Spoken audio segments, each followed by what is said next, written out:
Hi guys, welcome back to my channel. How are you doing? I'm actually very excited today. So if you're just seeing me for the first time, you're welcome. My name is Kuseme, Iseh, and here I share insights on education, career advancement, and personal development. Today on career advancement, I want to give you guys insights into what funding organizations want in order to give out scholarships. So if you're interested in applying to graduate school and you know that you need funding, this video is for you. You need to watch it. So do stay tuned and don't go away.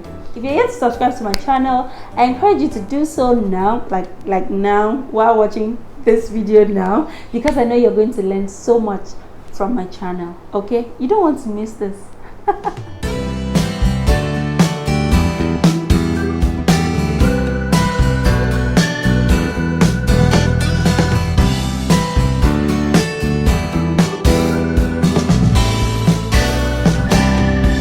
Okay, so there are so many funding organizations out there, and I was able to research, go to their website and extract the requirements they normally want in order to give out scholarships. So some requirements are mandatory and they cut across all kinds of scholarships, while other requirements are basically scholarship specific requirements. So what I'm going to do is to divide this video into two. I'm going to share the first one are the mandatory requirement that cuts across all kinds of funding opportunities, and I'm going to give you the scholarship specific requirements in the latter part of this video, so you don't want to miss this at all. The first requirement that cuts across all kinds of scholarship and funding opportunities is your degree certificate, your university degree certificate. Okay, depending on the kind of opportunity you're applying for. If you're applying to a postgraduate degree, they're going to need your undergraduate certificate. If you're applying for an undergraduate degree, they're going to ask you for your high school certificate. If you don't have your degree certificate at the point of application, it is okay to upload your statement of results. Your statement of results shows that you have completed your studies and you are eligible to go for a postgraduate degree and you're eligible for funding. It's just that your original certificate is not ready.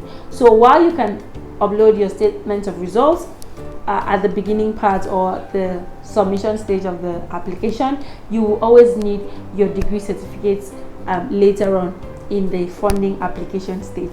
So that is the very first funding requirement that cuts across all scholarship opportunities. The second requirement that cuts across board is your transcripts.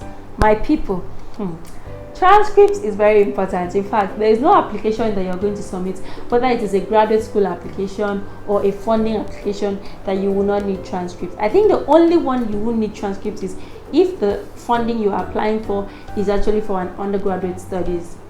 But if you're applying for a postgraduate funding, you are definitely going to need your transcript. I would advise you that you start now. If you're looking forward to go into postgraduate school in the next 1 year or 1 year 6 months or even 2 years, I would advise you to contact a university now and start the process of applying for your transcript. You don't want to be out of time when you really need that transcript at that point. You know how schools can be now. I don't want to mention a school, but I had a very terrible experience in one of the schools. I needed to get transcripts. It took me if not more than 2 months just to get a transcript. Imagine that I did not start ahead. I'm telling you now, you need to start processing your transcript now. It doesn't expire. Your transcript doesn't expire. So no matter the time you're going to school, it is always okay. It is always better to have your transcripts handy, so that whatever application you want to apply, you want to start, you can just upload your transcript and you know that you have peace of mind. Guys, start applying for your transcript now because it is mandatory. All funding organizations require academic excellence. In case of Nigeria, it is either a second class upper division or a first class honors. Most funding organizations want to sponsor individuals who are really academically talented but do not have the financial requirement to pursue a postgraduate studies or an undergraduate degree, as the case may be. So if you are currently doing your undergraduate degree in the university and you know that you will probably need funding to go to school abroad for your postgraduate studies, you need to buckle up on your academics. You need to come out with the best grades you can, because it just simplifies the funding opportunity for you. It gives you diverse options, first of all, because you are qualified to apply to almost all the scholarship opportunities out there, and then it also gives you an upper hand in the application process. So I encourage you to ensure that you get good grades, you get academic excellence in your undergraduate degree, so that you'll be qualified for a scholarship funding. Another requirement that all scholarship organizations, all funding organizations require are reference letters. This time it's not just one. They always ask for reference letters, at least 2 academic references. Then if you have work experience, they'll probably ask for like 1 academic reference and 1 work reference, or 2 academic reference and 1 work reference, as the case may be. I'm going to make a video on references, definitely, because I need to let you guys know who should be your ideal referee and how to approach your referee for the reference letter that you want. But in the meantime, do know that reference letters are like mandatory documents for scholarship applications. Most scholarship organizations, or all scholarship organizations, want to know that you have the leadership capacity. This is because most funding requirements states that they want to sponsor individuals who are capable of causing a change in their environment. If you don't have leadership capacity, it is very unlikely that you will be able to cause a change in your environment. You need not do so much. You need not run an organization. You need not hold a political office to have leadership capacity. You can show leadership in any little way that you can. It is just about you showing that you can cause a change in your environment. So what is that thing that you have done? What is that initiative you have taken? What is that solution to a problem that you have initiated? Those are the ways you use to demonstrate leadership capacity. Every funding organization wants to sponsor individuals who can demonstrate leadership capacity. So I'll advise you, even if you don't have leadership capacity, or you have not been able to do anything to demonstrate leadership capacity, you can actually start today. If you're targeting the next 1 or 2 years to apply for funding, it is never too late, okay? Before scholarship organizations sponsor you, they want to know that you have a clear-cut career plan and the motivation behind your plan. You need a distinct and clear-cut short-term and long-term career plan. That is what will motivate them. That is what will convince them to actually give you the scholarship that you need. So if you don't have a career plan, you need to see the end from the beginning. What is it that you want to do in life? Then you will now have to tailor your career plan, your interests and everything into fitting the scholarship goals, the scholarship interests and their priorities.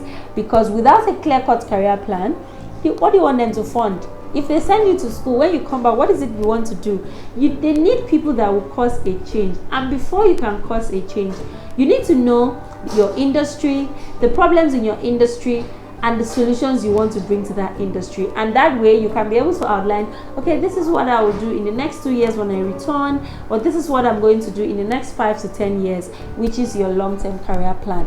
It is very, very necessary and mandatory for all scholarship organizations. Almost all funding organizations will ask you for an essay stating the motivation behind your application. Why do you want the scholarship? Why should we give you? Why are you the best candidate for this scholarship opportunity? So in as much as you know your career plan and all of that, you also need to be able to articulate it in your motivation essay. There is no scholarship application that you're going to submit without writing an essay, or better still, without writing a motivational essay and trying to back up the fact that you are the best candidate for that scholarship and you ought to be given that funding opportunity.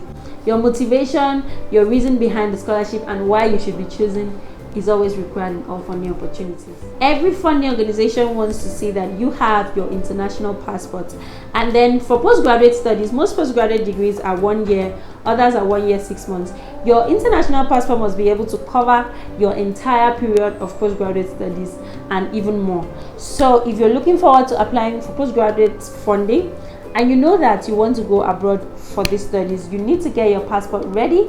And if it is expiring very soon, maybe in the next 6 months or 1 year, I think you should try to get a new one and all that, because it is one of the mandatory requirements that funding organizations always need in order to give you scholarships. So stay tuned for the optional requirements or the scholarship specific requirements. The ones I just listed are the ones that you would see across all kinds of scholarship applications. Then the one I'm about to list are those that are scholarship specific requirements, and they are basically the requirements that each scholarship or each funding organization requires from you. Stay tuned, don't go away. I hope you've learned something from this video. Give this video a thumbs up if you've learned something, and share it to people you know that this video will help. Okay, so if you're yet to subscribe to my channel, you actually know what to do. Stop, hey, stop. Do that right now. Just click on that subscription button, and that's fine. It's not gonna cost you anything. I just want you to keep learning from my videos. So I'm gonna catch you in my next video. Till I come your way in my next video, do well to keep watching other videos and enjoy yourself. Bye guys. Bye.